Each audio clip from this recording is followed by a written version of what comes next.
Hey, I'm Victor Margiotta. This is the Community Show. We are in Montrose, New York at the beautiful Hendrick Hudson Free Library. What a great place. Come down, take out a book. There's so much here to experience. We're in the beautiful cafe. They have coffee, hence the name cafe, but a beautiful lounge area to sit, read a book. There's so many things here at the library. Please come down, use your library. My guest is Regina Clarkin. She is the publisher of the Peekskill Herald. Recently, now it's just digital, so she's going to talk. We have so much to talk about, so Regina, thanks so much for coming on. You're welcome. You're welcome. Glad to be here. This is wonderful, yes. So what got you into the newspaper business? So I grew up in Peekskill, and I'm the oldest of 6 children. Wow. And the story that my parents tell is that when things would happen and we would go to like church, and I'd see my aunt and I'd say, "Aunt Maddie, do you know what happened at home this morning?" And I got the reputation in my family as being the one that would tell people about things that went on. But I also knew as I got older and I started going, when I went to school, I went to Assumption School. Mm-hmm. And I had a 7th grade teacher, Mr. Barano, Vinny Barano. And he told my parents when they came for the parent-teacher conference that I was a really good writer. And I thought, wow, I was 12 years old. Here's the good-looking male teacher in the school with all the sisters saying that I was a good writer. Awesome. And so I realized, you know, maybe he was right. And so I just always had an opportunity to write. Having 2 parents who were English teachers didn't hurt. And when I went away to high school, I went to Mary Immaculate School in Ossining. Wow. I was on the school newspaper, and then I was the correspondent for the Citizen Register in Ossining. They had a school correspondent. And when I decided that I was going to go to college, I looked at schools that had good communications programs. So that's how it started. That's incredible. Yeah. What were some of your favorite books growing up? Oh, I loved all the Nancy Drew mystery series. Yeah, I know, they were I great. loved those, and yeah, those types of books. So you were a good reader? I was a good reader. Yeah. I loved reading. Oh, I actually would be amazing. reading when we would go on trips in the car at night, and I would be sitting in the back seat back in the days before they had seatbelts for every person, and I hold up the book in the back so that I could get the headlights from the car behind me, giving me light to read. So yeah, I loved reading. I'm very jealous of people that are good readers. I guess Abraham Lincoln was a voracious reader. Yeah, yeah. And whenever I hear that, I'm like, oh, I wish I was a better reader. I just, you know, not everybody. But if I would just been able to listen to books, yeah, right. That I was a very good listener. Yeah. And to this day, now I listen to books, which is huge. Now they have books on tape. Yeah. So you went to college. Marist in Poughkeepsie. Yeah. I had a great journalism teacher. It wasn't a journalism program per se, it was communications.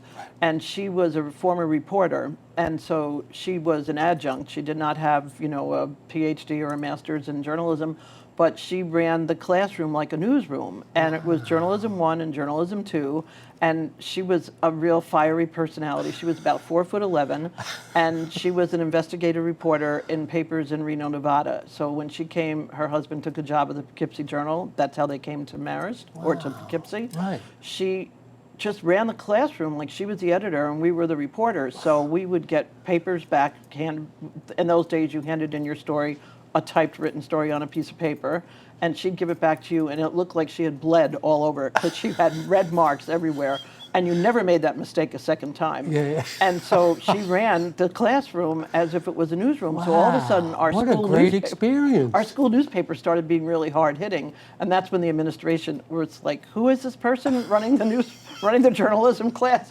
Because we would be camping out in the admissions office trying to get comments from the director of admissions when they were raising the tuition, all sorts of stories that we would have probably never been assigned we would have assigned on our own. Yeah, yeah. And so she was so inspiring, and about 80% of the people who took classes with her ended up in the field. Wow. Yeah, she just recently died, but she ran that. She ran the classes, and you got inspired. So that's where the fire was lit. Yeah, really. That's amazing. Yeah, I was what lucky. A great, coincidence. Yeah, and that she was not, advanced degree. We learned by doing, and that's the best way to learn. That's huge. There's no doubt. Yeah. So then you graduated. I graduated. I did an internship at CBS News Radio 88 because in that time at Marist, you could do a 15-credit internship, meant that you were all semester going to your internship. So I did one at News 88, and I went on the train every day to Manhattan, and I went to the newsroom. And it was the time where you could go around and interview anybody in the building and talk to them about their job, which was a great opportunity. So I just remember that in March of 1979, when I was there, 3 Mile Island, remember the meltdown at 3 Mile Island? Yes. And I was in the newsroom that day, and I was like seeing how everything was coming together. And all of a sudden, they got a person on air who was from the Lamont Observatory, and they asked that person if you could tell us a little bit about what happened out there. And the scientist said, well, all I know is what I read on the New York Times this morning. And the newsroom erupted. And the producers are all going, get him off the air, cut, get him off the air. And I looked around and I saw like people wait their whole career to get to this place. This is like the flagship station. Yeah. And they don't know what's going on. And they're kind of like, they're kind of running around like chickens with their heads cut off on a time of a crisis. And I thought, do I really want to like work really hard and go to all these small markets in the country to get to be coming back here? And I realized, no, I want to stay in my own community. And I had worked during the summers of college at the Evening Star, the paper, the print paper. I love that paper. Oh, that was such a good paper. I know. And I worked there every summer during college. And I had worked there, and then I went to CBS, and I saw that, you know, it wasn't all it's cracked up to be at the top, you know? And that's where I really thought, no, I don't want to like work really hard to get to the top, to be the top station or the top newspaper, when you can have an impact in your own community. And working in the Evening Star made me see that Peekskill really could use a really good newspaper. So that was 1986. That's when we started. After the Star closed. The Star closed in '85. They Okay. announced in November of '85 that they were moving out of Peekskill to Yorktown because they were bought by Gannett.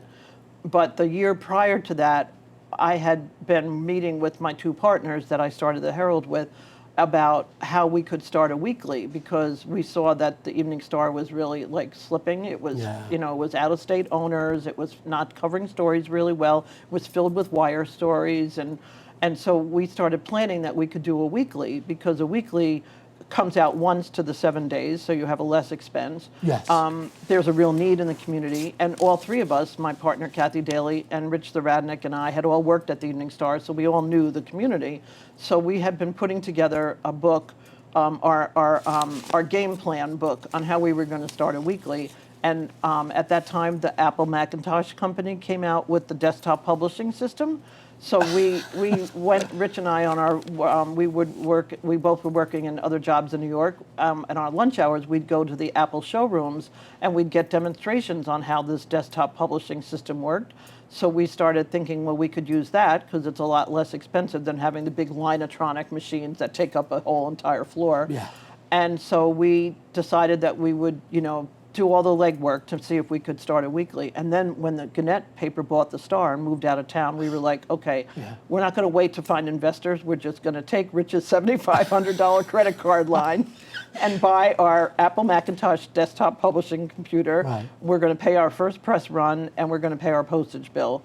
And then we're going to say to people, we would like you to subscribe. And that's how we started in January of 1986. Wow. And people were, in the community, were thrilled, because they did not like that the Evening Star was now moving to Yorktown. No.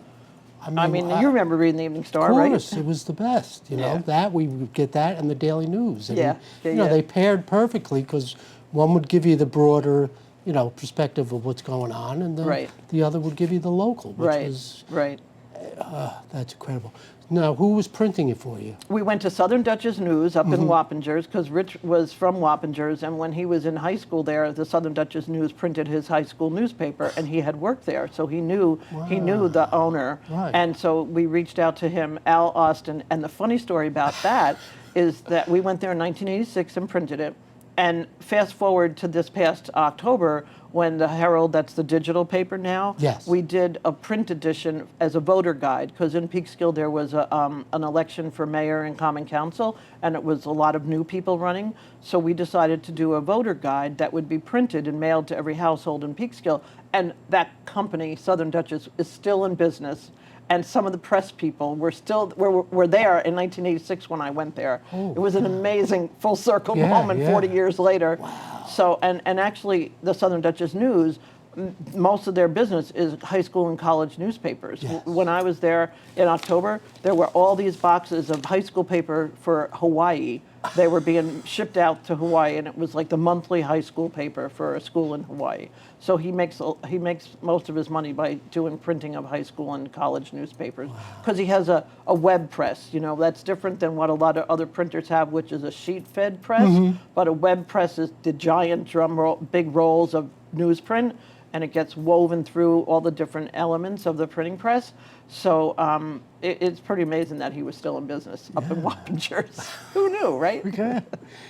But it's pretty incredible, the business side of between the printer, the delivery. Oh, yeah. You know, now you got to get advertising, so you Right. got to hire, Sales sales people. Right. Talk a little bit about that. How much? Yeah, so when I first started the Herald in 1986 with Rich and Kathy, I was a journalist, you know, and I didn't really know the first thing about the business advertising side.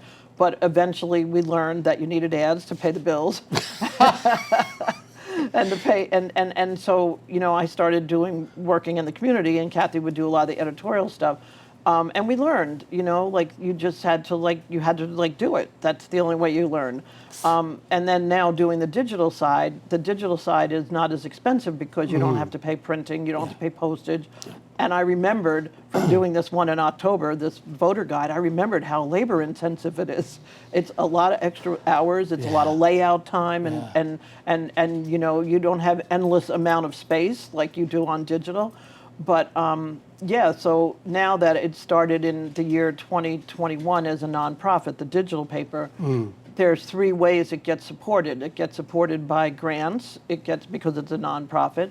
We get supported by advertising, which is called sponsorship, and we get supported by people donating as members to the nonprofit, similar to what you would have if you had a subscription. Right. So that's the business side. That is my primary responsibility now as a publisher, because we have an editor now. But in the beginning, I was doing both jobs. Now I'm happy we have an editor. We have Bruce Apar, who you probably remember as having been on here when he was with River Journal. Yes. Yeah, so he's now our editor. So luckily, I'm able to concentrate on beefing up the business side to keep everything up in the air. Right. So while we're on the topic, how can I donate? So you go to the website, and up on the top above Peekskill Herald, it says support us, and it has a yellow donate button. So on the site, there's a couple places where you can donate. Or if you own a business or you know people that own a business, you can ask us to reach out to you about our rate card and about how you could tell your story about your business through our sponsorships, where we work with you on, you know, things that are of importance to you and your business. And milestones. I think there was a milestone recently in the family paradise business. That's right. Which we did stories on. Yes, I so, appreciate that. Those are the kind of things that that we want to have advertisers or businesses know that this is how they can support a local newspaper. Yes. It's really the way that it's going to keep it going. Yes. And then if you want to donate, it's very easy to do that on the site. Great. So we can't ignore the fact that everything's going digital, and now we got the thing about AI. Talk about AI. Yeah, so the AI issue is something that we're talking about all the time. We do not use AI to generate stories. Right. We go to the meetings. You'll see our reporters at meetings or our sports people at events taking pictures and writing. We would use AI as a tool, just like you use a calculator as a tool. AI would be, you know, if we get a planning agenda and it has 25 items on it, we might put those into the AI chat box and say, summarize this for us, and use it as a tool to be able to be able to streamline our work in terms of things that we're going to cover. but we're not writing stories using AI. It's dangerous. Yeah. Now, I do understand some publishers that do it. I just read recently of a paper in Cleveland where the publisher was going to have to do it because the hedge fund that owned the paper decimated his staff. And so he felt that it was better to have AI produce something than have nothing at all. But that's because he lost, like, 3/4 of his newsroom. I think also for us, because there are a lot of meetings that we don't get to, like I'd love to cover the Village of Buchanan. I'd love to cover the town of Cortland right now. I'm not able to do that because I don't have the resources to hire a reporter to do that. So would I be opposed to looking at the minutes that were given by AI about what transpired? No, I would again use it as a tool and then have a reporter follow up and make a story out of it and write the story. Right. But use AI as the tool to say these are the things that happened, and then pick and choose which are the things we would investigate by making phone calls and writing stories. Right. But you have to be open to how it can help you and be beneficial as a tool. Yes. And in an area where there's lack of resources, you got to try to be creative. Yeah. Well, we can't stop progress. No. I mean, But there's some people who would debate about whether it's progress or not. Exactly. It's like when the washing machine came out. We're no longer on a stone or doing it by hand. That was a great invention. That's right. And it's a tool. Right. But it's something that saved us a lot of time. Right. So to be used as a tool Right. is what you're saying, and it's very important. But not to let it take over. No, and not course to do not. your job. No. Yeah. Definitely not. And I love that you talk about that you want to start doing the sports. Oh, yeah. So we had started, this past March was a year that we've been covering sports at Peekskill and Hen Hud. And we have a person dedicated to it, Jeffrey Merchan, who started out as a high school student working with us. And we've developed a sports section now where every sport in each of those school districts is covered. Lacrosse, bowling, golf, track, every sport. And, Awesome. and we have a phenomenal photographer from the Hen Hud High School who has a really great eye, and she's gotten amazing shots. So we run every Tuesday is the Red Devils Peekskill High School sports page, and Friday it's the Hen Hud sports page. And that to me is one of the bread and butter things of a local community paper. Oh, when I without was a growing doubt. up on the Without Evening a Star, doubt. you had a sports page, right? When people, kids have these athletic achievements that don't get noticed because nobody's writing about it or taking pictures or talking about it, it's tough, So I feel like that's one of our responsibilities in terms of public service journalism, but it needs to be supported. Jeff gets paid and the photographer gets paid, and the content management system that puts that up on the site, we have to pay for that, So I'm really looking for businesses that want to help underwrite our sports coverage because we're doing a phenomenal job and nobody else is covering the sports to the degree that we are. We have grandparents that live in upstate New York who are getting the Herald because they get to see their grandchild on the sports pages. Of course, that's that's very a part of important. growing up for kids, being in a sports team and seeing your picture and having a recap of the game, and you can, it used to be that your grandparents would cut it out and leave it out for you when you came to visit them. But now Yeah, you can take a scrapbooks and screenshot, everything but else, you can yeah. do things like take screenshots and print them out and still have something tangible. And the fact that you can point to it and say, "Oh, that was me," that's a really important thing. Well, I'm taking the opportunity to mention Einar and Missy Johansson's daughter. Yes. She was. Today she was featured in a story about how she's been flipping ever since she was a little girl, and she's had tremendous success in gymnastics. And Yes. so there's 3 pictures of her. One when she was a little girl with lots of medals. There's another picture of her posing, and then there's a third picture. And all the things that she's done in her career That's are listed, so and what great. she wants to do in college and where Yes. she's going to college, a profile of her. Yeah. And that's the kind of story that no national or regional paper or television station is going to cover. So that's the value of having a local paper cover your sports. Yes. Yeah, because back in 1983, when I was on the wrestling team, and we had one of the guys on the team that was actually taking the pictures. Yeah. And Yeah. I had this guy in a move, and I had his face pressed against the mat. I still have it at home. Okay, You know, okay. 40 years later, I Yeah. still have I believe the it. We have clipping. pictures like that all the time. Yeah. Yeah, so the girl that's taking our pictures is on the softball team, so she's not taking pictures for the softball Oh, team. that's But we great. have somebody else taking pictures for Yes. softball.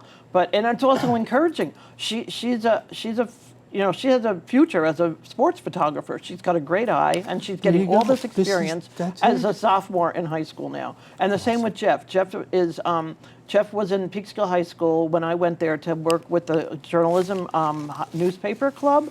And after he graduated in 2021, he said to me that summer, he said, I'd like to keep writing to keep my skills sharp. Can I do that? And I said, yes, definitely, course. but I need to find funding for you. So luckily, I was able to find a foundation, a family foundation, that was started by a woman whose husband was the editor at Time magazine. And so she said, send me a proposal. So I sent a proposal to her for a collegiate journalism scholarship.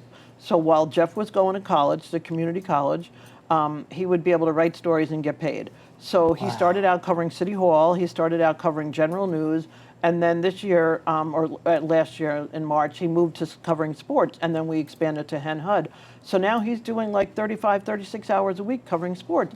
And he's now knows that he wants to be a journalist. That's his career path, That's which he would not have had if it wasn't for going to the journalism club in his senior year and working with me and then saying, this is what I want to do as a career. And so he's graduating. It's taken him a long time, but he's taken one course a semester. He's graduating from Westchester Community College in May, and he's going to probably go to Pace to get his bachelor's. So that's a career path that a high school kid got as a result of having a local paper where he could get a job. Yeah. So there's a lot of benefits for people who are writing for us, besides writing and having your story published. Yeah. I mean, the history of magazines and papers and, it's so important. People want to know what's going on in town. Exactly. They want to know. And, just the morning, you wake up, you'd like to have your morning paper. Now we could do it digitally. Right, on your phone. Yeah, but this is such a great opportunity, and I thank you for doing this. Oh, you're welcome. And Yeah. Now, there's actually been movies made about newspapers. Right, So right. what are some of your favorites? So one of my favorites was All the President's Men Yeah. back in the Watergate era. But more recently, my favorite was Spotlight, which won the Oscar one year, a couple of years ago, about how the Boston Globe reporters broke the story of the scandal of the Catholic Church. So that was the most recent one. There was a local one, I think it was called The Superintendent, and it was about a superintendent at a school district in Long Island, in Roslyn, Long Island, where there was, I would say that there was some corruption between the superintendent and the finance person in the district about building like a big, huge stadium. And the reporter for the school newspaper was not letting up on it. And that's how the story ended up being broken. And this movie detailed how the superintendent was totally skimming money. And it was because of the diligence of the high school reporter. And that is, to me, an example of the value of kids learning how to write and ask questions when they're in school. Yep. There's no doubt that, we need whistleblowers. We need people in the community. I mean, overall, we need people getting involved. We need people to vote. We need people to volunteer. We need people to get involved. Right. This whole setup with the phone and the internet, and it's kind of putting us in little boxes, whereas we can't stay in that little box. We need to get involved. We need to show kids how to become journalists, show kids how to get involved. This is so important. Yeah, and I think also, it helps you understand who your neighbors are because, you have something in common, which is where you live geographically. Yeah. And it's been proven dollar-wise that communities that have newspapers, more people vote. It's better for the municipalities. They get better bond ratings when they go to borrow money because they have a local source of news.